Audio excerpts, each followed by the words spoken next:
It sounds like your instincts about that power supply were spot on. The Apevia Venus 450W, and the Venus line in general, is widely considered a budget-tier unit, and it has a bit of a reputation in the tech community for the exact issues you're describing. Here is what usually happens with those units, and why they might test okay on a basic tester, but crash a real computer. 1. The clean power versus static power problem. A basic tester only checks if the voltage is present, e.g., is the 12 volts rail hitting 12 volts. It doesn't put a load on the power supply. Voltage ripple. Low-end units like the Venus often have high ripple, meaning the voltage isn't a flat line, it's vibrating up and down.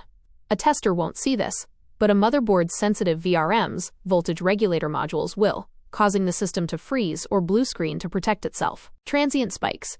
When your CPU or GPU suddenly works harder, they ask for a quick burst of power. Cheap PSUs often dip during these spikes.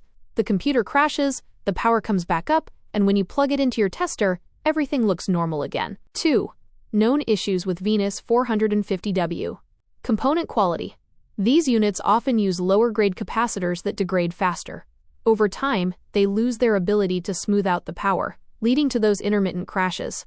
Thermal control. Some users have reported that these units run quite hot. If the auto-thermally controlled fan fails or slows down, the internal components can overheat, causing intermittent shutdowns that you won't see on a bench test where the unit is cool. Safety protections. There are multiple reports of these units failing loudly, popping or shorting, because they lack the high-end protection circuits found in Tier A or B power supplies. Troubleshooting tip. If you want to confirm it's the PSU without a $450 tester. 1. Check the BIOS. If the computer stays on long enough to get into the BIOS, look for the hardware monitor or voltage section. Watch the plus 12 volts, plus 5 volts, and plus 3.3 volts numbers for about 5 minutes. If they are jumping around by more than 0.05 volts to 0.10 volts while just sitting there, the PSU is unstable. 2. The swap test.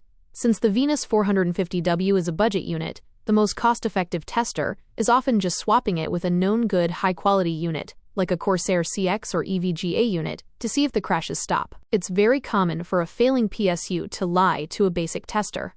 If that computer is crashing under load but the Venus says it's fine, I'd trust the computer's reaction over the tester's green lights.